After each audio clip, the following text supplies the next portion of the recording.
Yeah. Why did the two companies come together? So the idea for these two giants to join hands was to respond to the needs of the market. And before I say why, maybe just a brief background of who these two giants are. On one side, we have Sanlam, which is the biggest non-bank financial organization in Africa. And you have Allianz, which is the biggest global insurance company. And so there was a need to bring global expertise, but backed by local knowledge. And that there was no better way to achieve that than having these two giants coming together. And the objective then is to make sure that in Africa, people get to live with confidence by ensuring the assets, the people, and the businesses in the continent. Yes. Yes. Interesting, because many people, when they look at Sanlam, they thought Sanlam is one insurance and Allianz is a different insurance.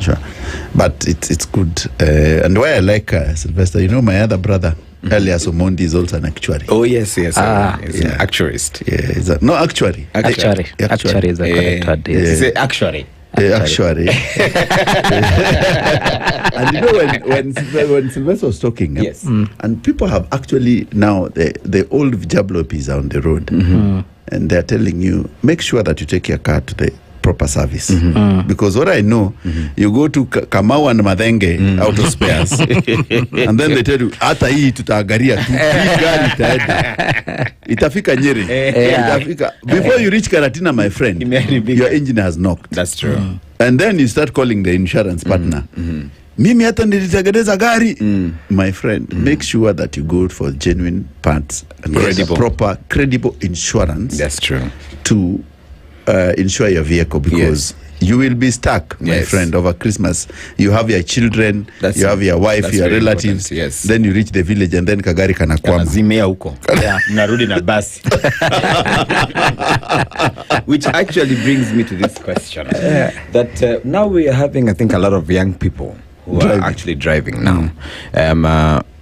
I think the first priority, which either is a good investment or not a very good investment, but a lot of young people, once they get a good sum of money, the first thing they want to rush to is buying a motor vehicle.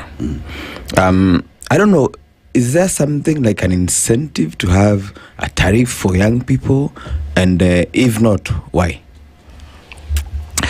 So good question, Solo. And to answer that question, let me give the foundation of why I'm going to give that answer.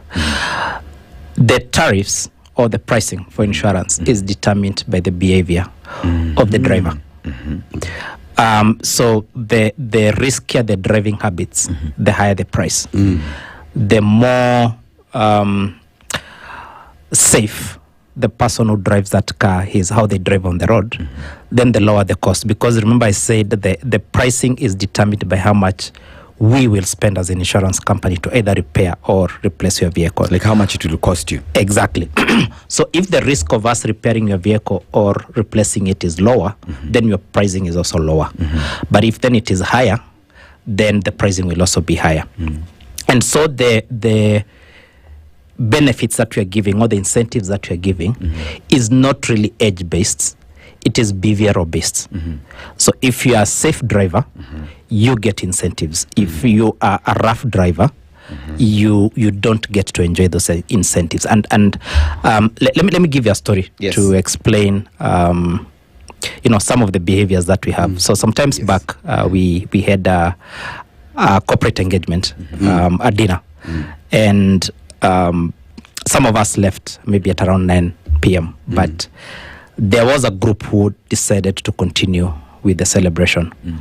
And because it was in Westlands, they decided to go to Thika Road. Those days, Thika Roads, there was a club, let me just say, just after Survey, as you go up, I'll not mention the name. I'm not paid to promote them. I'm looking at so look, we are familiar. I get it. Yes, that was to be the destination. So we parted ways and they went there. So I went home, slept. At around 3 a.m., I get a call, and they tell me that they've just had an accident. So in my mind, it was somewhere around that area. But the way it was sounding, it was a more serious accident than what you'd expect in Nairobi. So to summarize the story is they had the accident just after Makindu on your way to Mombasa. Mombasa. So how the story was is after Westlands, they went to Natives. Oh, I've mentioned it. Okay. Yeah. They went to that club on Thika Road. Yes. Decided it wasn't, the vibe wasn't vibing. Went further down to Thika. Again, the vibe wasn't vibing. Someone asked, by the way, can your car get us to Mombasa? And that's how they decided to go to Mombasa. So this accident actually happened. They did not hit another car. They did not hit a tree. They did not hit a person. They hit a buffalo. Wildlife. Yeah, so the case is not just even a traffic police case. It is now a KWS case. So when you have that person, as an insurance company, we need to be cognizant that the risk that person carries is a bigger risk than the risk that you and Charles and me carry. And so the pricing for that is higher than for this person who is a safer driver.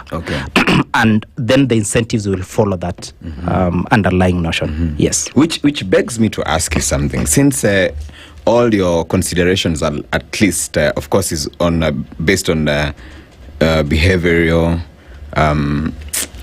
expressions or something like that. But come to think of it, any club that you go to, the parking lot is full of cars. Yes. Those are supposed to be some of your biggest clients, aren't they? They are. Yes. They are. And that's why I go back to, in the beginning, I said one of the things that we're investing is consumer education. Good. Because that person needs to understand they are exposing them to a potential decline of that claim. Because one of the things is if you are driving and you are intoxicated, you are committing a crime. And insurance does not compensate you if the accident happened in the course of a crime. It is just like if then the vehicle was used as a getaway vehicle from a robbery and it is in an accident, you don't expect us to compensate you for that. So the parking lot full of cars is a potential sad story where someone could get injured or someone the vehicle could get damaged, but it's not repairable by insurance. What I would request is if you know you are going to have fun at a club, today the means to get home, the options to get home are very numerous. We have very many cabs. That's true. Both digital and also maybe you know a friend who does that job. Don't drive. Call a cab and you get home. It is also for your own safety. It's not just even for insurance purposes. It is for your own safety that you guarantee that you are going to get home safe and you will not maybe suffer a long-term injury or a debilitating bill because you need to pay someone who you knocked down. Yes. Beautiful. Because I think there needs to be a lot of that consumer education, because a lot of people are thinking that, insurance is very, very important. It's key. It's for everybody's own good. But they always feel like they don't get the value back of how much they're spending or how much they're paying those companies or insurance companies, which I think you have captured it very well. Very well. And also, when you're talking about the expensive benefits that come with insurance, it is repairing the vehicle itself. Yeah. But then the other two of compensating for the damage caused by the vehicle. Yes. So you have damage maybe to another vehicle or to a building, so damage to property. But then you also have injuries caused to both the passengers, but also third-party people who are not necessarily on the vehicle. So the insurance for matatus gets difficult on the two aspects, not on the repair of the vehicle itself. Because you then get to an extent where, because of this careless driving, a 32-seater matatu, you first have the 32 to start with. But then you find most of them, especially during this festive period, a 32-seater is carrying 40 or 45 or 50. And they're going up country where routes they're not supposed to go. Exactly. Ugenya, my village. Exactly. Yeah. So you have now this added one. So it is hard, because remember what I said, and part of what my training is on actuarial science, is to estimate then that loss. So because you don't know how much passengers are going to be on this vehicle, it becomes difficult to estimate how much you're going to pay in case this matatu is involved in an accident. But then there are also the innocent bystanders. You've heard of cases where a matatu plows into a crowd.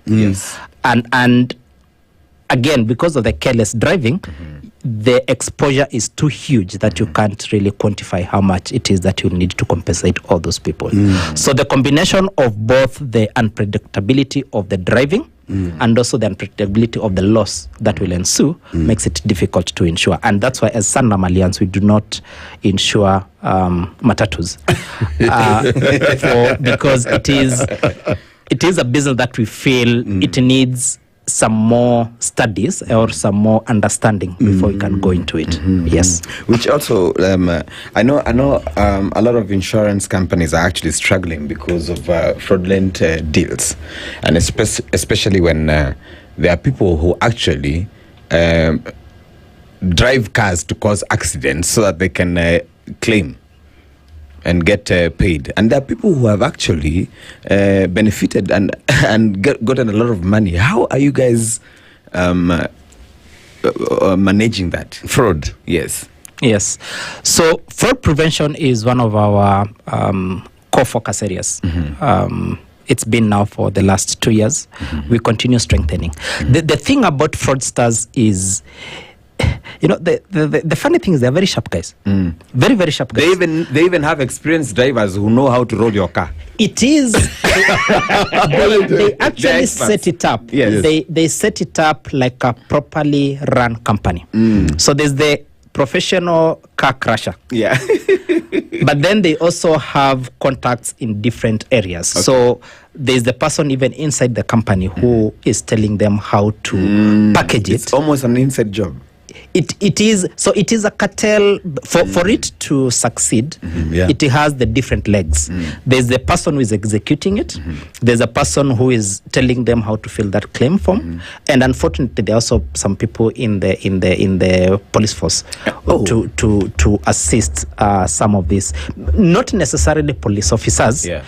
But people have knowledge of what they can do. Oh, exactly. Even there's a guy who comes with goat blood. Yes. To spill it.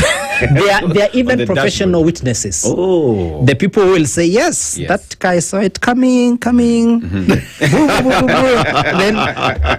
so what we've done is, one, we've invested in digital tools to help us pick out some of the claims that fall into certain behaviors. So there's some triggers that we have. I can't disclose them because that will be giving out our details to the fraudsters.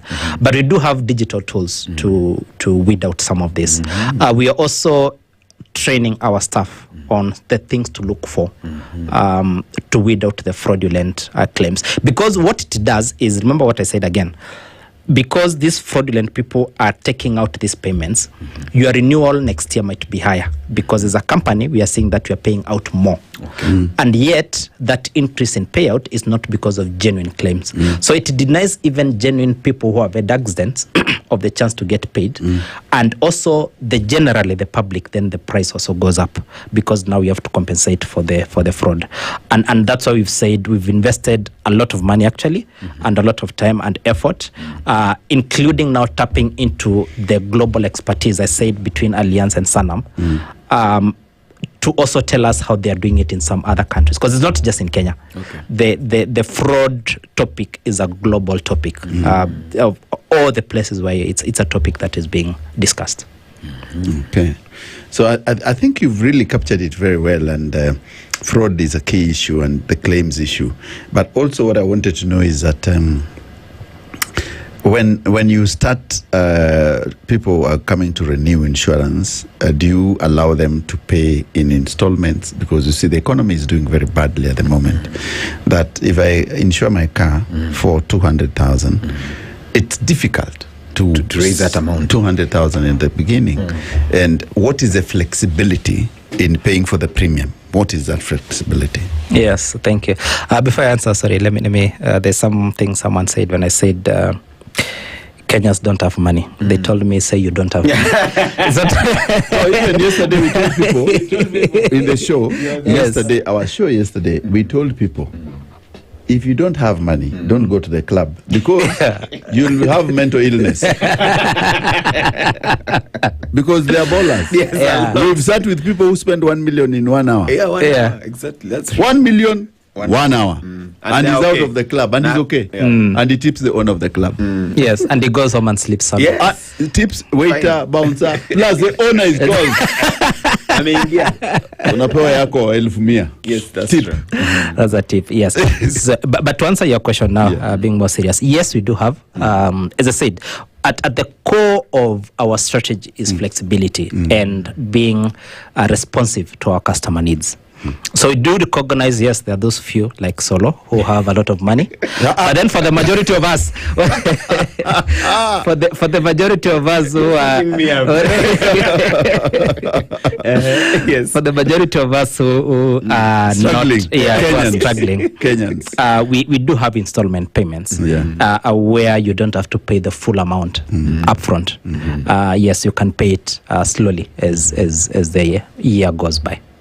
Wow, that's good because that's what people want to know, and that's what people are looking forward to. Because I think a lot of people actually start downgrading from comprehensive to third party because of that money issue and payment issue, and of course downgrading is not the best solution because, as we said, comprehensive covers for almost everything. Yes, and you're right. We've seen such cases where people are downgrading to TPO, and unfortunately, we had a case where someone did downgrade to TPO, and within a week, they had an accident. Unfortunately, and yes, it was now a conversation of I've been with you for that number of years. Is there something you can do? But unfortunately, there isn't because at the time of the accident, the insurance that they had was the TPO. Yes. So to make sure then that people do not suffer, that's why we've said let's have installments. And there's actually something else cooking which will allow for even more flexible payments. I can't talk about it now because it's still in the kitchen. I know CEO had actually talked about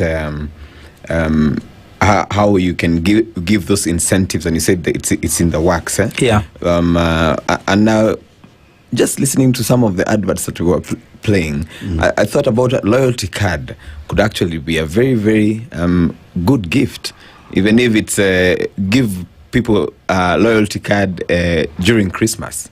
You say this month is free. Hata kama imeisha, for December we got you covered. Is that as a possibility? It is, because the beauty about the loyalty card, it not only does it benefit the customer, it also benefits me as an insurance company, because what then happens is you want to enjoy these benefits, and so you will renew your insurance with me.